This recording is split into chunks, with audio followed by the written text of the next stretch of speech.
Hi everybody, welcome to another episode of Off the Shelf. Today we are going to be talking about Hispanic Heritage Month, which is celebrated every year from September 15th to October 15th. I want to throw in a quick disclaimer. I know Hispanic is the term that is not preferred now in all circles, but it's the term we're going to be using here because that's the official name of the month that we are celebrating. So that's what we're doing here. Don't at me that we should be using, Latinx or some other term. It's called Hispanic Heritage Month, so we're saying Hispanic Heritage Month. We are using the term today to talk about people who come from, or their families come from, countries that speak Spanish. So that's a huge number of people. Lots of countries primarily speak Spanish. Lots of people in the U.S. come from different countries that primarily speak Spanish, and they bring all of their cultures with them, and that's what we want to celebrate today. I'm going to start out with a YA book called The Poet X by Elizabeth Acevedo. It was published in 2018, and it follows a girl growing up in Harlem who discovers slam poetry, and she uses it as a way to connect with the world around her, and to really understand that world, to understand her mother, who is very religious and is, very foreign in many ways to the main character. This book got lots and lots of acclaim when it came out. You can see here it's a National Book Award winner for young adults. It also won a Carnegie Medal and a Golden Kite Award. So, if you enjoy this book, you are in good company. It is written in verse, so that's something to be aware of, but a lot of the people on Goodreads, when I went and looked up reviews to see what other people were saying about it, said, I don't like poetry, but I loved this book. This book was amazing. And the author herself is a slam poet, so she knows what she's talking about. She knows where, all this is coming from. And she's Dominican American, so that whole community in Harlem is something that she's very familiar with. So definitely check out The Poet X. The next one I have for you is more of a classic. It is The House of the Spirits by Isabel Allende, which was published first in Spanish in 1982 and then in English here in the U.S. in 1985. Allende is from Chile and actually immigrated to the U.S. I believe in the 80s. She is one of the big names that you're going to find if you Google, books to read for Hispanic Heritage Month. This book is going to come up. Isabel Allende is going to come up. She follows in the line of a lot of other Latin literature authors with some magical realism and family saga and things like that they're not unique to this area of fiction, but they're kind of a hallmark of it. And if you like some magical realism, I would definitely recommend that you give this one a shot. This is a beautiful book. I love it. It's a great book. So check out Isabel Allende. She's written a bunch of other wonderful books that, in our collection at least, have prettier covers. Unfortunately, this edition doesn't have a pretty cover, so it's hard to sell you on it from here, like, look at this boring cover. But check out this book. You're gonna like it, I promise. Next, another YA one for you. We're going a little bit further into the magic, not quite magical realism. We're heading straight into some magic now. This is Shadowshaper by Daniel Jose Older, which came out in 2015. And this is the first in a series about a group of Shadowshapers that are kind of flying under the radar, Caribbean magic influences, which is really, really interesting to get into. But the main character, Sierra Santiago, is living in Brooklyn, and she goes to this first party of the summer, and a zombie crashes it, which is super weird, right? And then after this happens, her grandfather, who is nearly comatose, starts saying over and over again, lo siento, and they don't know why he's sorry. What is he sorry for?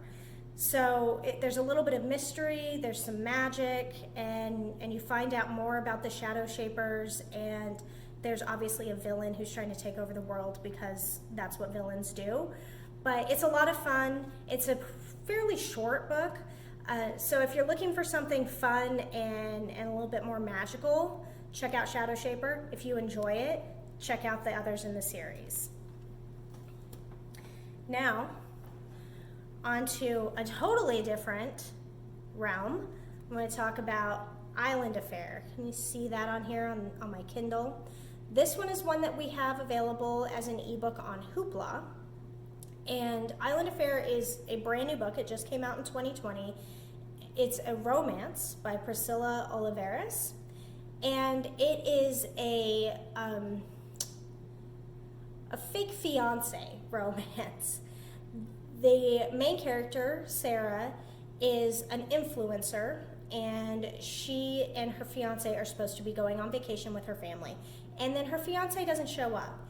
And as she's talking to him on the phone about where are you, why aren't you here, this very cute guy, Luis, overhears her, and they end up striking up a deal to help each other out.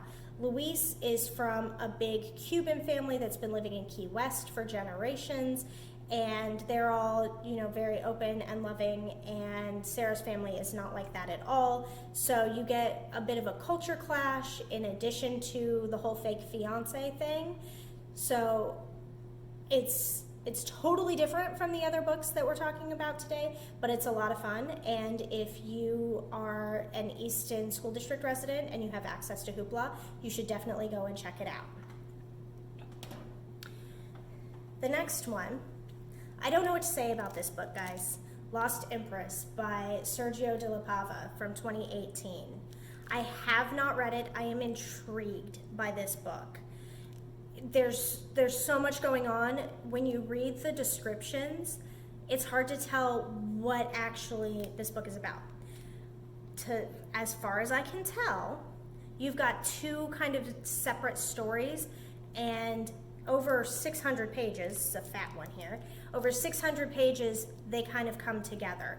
It's a comedy, it's following a bunch of different classes and ethnicities and all of these different types of people who in various ways are on the fringes of society.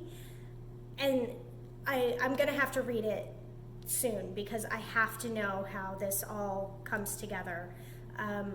But basically the overarching story is that it's set in a slightly alternate universe from ours, and the daughter of the owner of the Dallas Cowboys, when he dies, she expects to inherit because she lives and breathes football, but her brother inherits instead, and she is left with an indoor football team in a league that's all but shut down, and decides she's going to turn this around, she's going to make it amazing, and nobody can stop her. This team is in New Jersey, and then the sub stories of this are all of these working class people in New Jersey. And I don't know how they connect yet, but I'm fascinated. Go and read a description of this book. I'm not doing it justice. But if you read it and you're as fascinated as I am, you should check it out. I think that it's really, really interesting. The author is from New Jersey, so he knows the area that he's writing about. His parents are actually Colombian immigrants, so he also has some of that cultural background to be able to draw from. Check it out after I'm done reading it, because I'm going to check it out first. But let's all read this and talk about it. And another one, Where We Come From by Oscar Casares. This one shows up on a bunch of book lists online when you Google the book American Dirt, which American Dirt, if you're unaware, is very controversial. There are a lot of people online saying, here's all the things you should be reading instead. I'm not going to tell you don't read American Dirt. If you want to read American Dirt, absolutely. There's lots of room for discussion about different types of books and who has written them, how they're portraying things. But this one is one that comes up a lot on the lists of alternatives to read. The author grew up in Brownsville, Texas, which is right on the border, right on the Rio Grande there, and he set the book in Brownsville. And it is about a woman who agrees to allow her housekeeper to hide a couple of illegal immigrants in her guest house temporarily. It's going to be super fast, no big deal, no danger, and then that's not how it turns out. So you get to really see kind of the humanity of living in a border town and how immigration is part of the everyday life of these people that live in this area, whether they're immigrants themselves or not. And it's really, it gives you a good picture of this world. Certainly not the only one. If you're interested in that whole situation of immigration, this is one to check out, but not the only one. It is probably important to note that while the author himself did grow up in Brownsville, he is of Mexican descent. His family's lived in the area since like the 1850s. He's actually a professor at UT Austin now. So this is not where he lives now. And obviously the situation is the same as it was in a lot of ways, but it is also very different than it was when he was growing up in a lot of ways. So check this out if you are interested in everything that's going on with immigration as one of the many things that you read about it. This is a nonfiction one also in that same vein. They would go, this and the previous one would go well together. This is a memoir by Reyna Grande, The Distance Between Us, which came out in 2012. Reyna Grande is Mexican. Her father immigrated to the United States when she was a little girl, saying, I'm going to go and build a house for us, where I'm going to build our dream house, and then I'm going to send for you guys.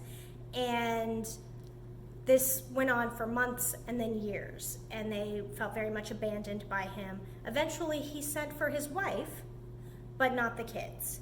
So this is all about how the whole immigration process can lead, in this case, to feelings of abandonment, how when she finally did immigrate, her relationship with her father was not great. So this is another just personal experience of immigration between Mexico and the U.S. Spirit Run, if you see the subtitle here, is a 6,000-mile marathon through North America's stolen land. So Spirit Run is also nonfiction. The author, Noe Alvarez, this is published, it's brand new, this is published in 2020. He actually is the son of Mexican immigrants living in Washington State, and he was feeling unfulfilled with life and came across this group of Native Americans and First Nations people who were putting together these non-competitive runs. They're races, but they weren't competitive. And he decided to get involved with them and ended up running from Washington State to Guatemala, which is about 6,000 miles. So this book recounts that journey and all of the things that he encountered and all of the things that he learned about himself over that period. So again, if you're interested in the Native experience and the children of immigrants, their experience, and as well as just what it's like to run 6,000 miles south through the U.S. and Central America, this is definitely an interesting one to check out. Like I said, it's brand new, so it'll be waiting for you. Come and get it. One more book for you is the autobiography from Sonia Sotomayor, My Beloved World. In case you don't know, Sonia Sotomayor was a Supreme Court justice. She was the third woman, the first Hispanic woman, to be named to the U.S. Supreme Court. So this is her own autobiography. There's a bunch of pictures of her growing up, and it talks about her life. I don't remember where her family is from off the top of my head. Let's see. Can I tell you? She grew up in the Bronx. Well, anyway, she's a very inspiring woman. She went to Princeton and Yale Law and sat on our nation's highest court. So if you are looking for some girl power, some inspiration, definitely give this one a read. There is also a children's version of this, so if you're looking for something similar for your kids or your grandkids, seek out the children's version. But Sonia Sotomayor is a super inspiring lady, so check that out. And then I have a couple of movies here for you also.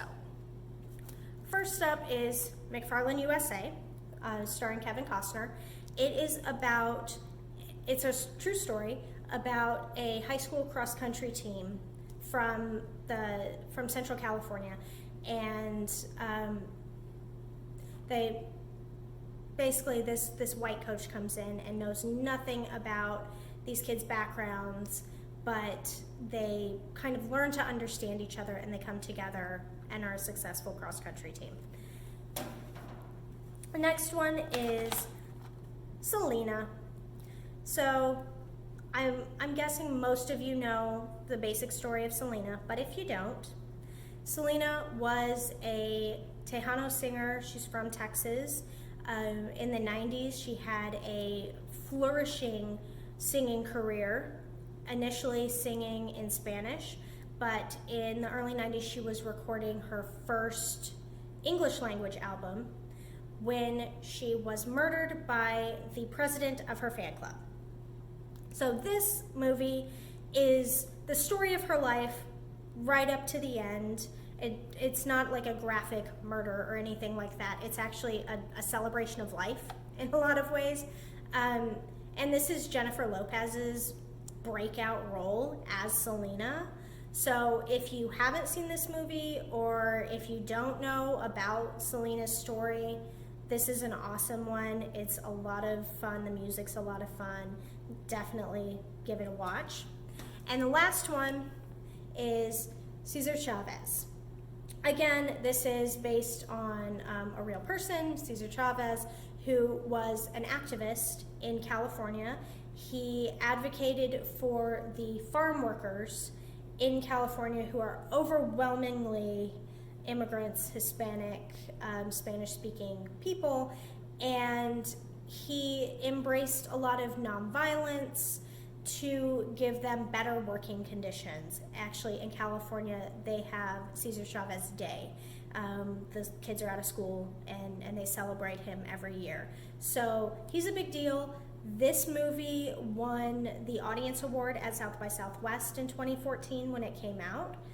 So if that's something that you're not super familiar with, I definitely recommend watching this movie, learning a little bit more about it, because this is an important thing. Actually, coming out of Labor Day, this is an important thing to learn more about in the labor practices and movements in California. So that's what I've got for you today for Hispanic Heritage Month. If I missed something, an author or a book or a movie that you think is super, super important and I should have covered, definitely comment down below. We will be creating a list in the description of all of these titles for you. There are obviously so many people that we couldn't include just because of time. This video is already 20 minutes long, but Gabriel Garcia Marquez, who I believe died this year, is a big name, and there's so many other authors and books and that I would like to be able to cover. So tell me what your favorites are, and I will see you in a couple of weeks for our next video. Thanks so much for joining us.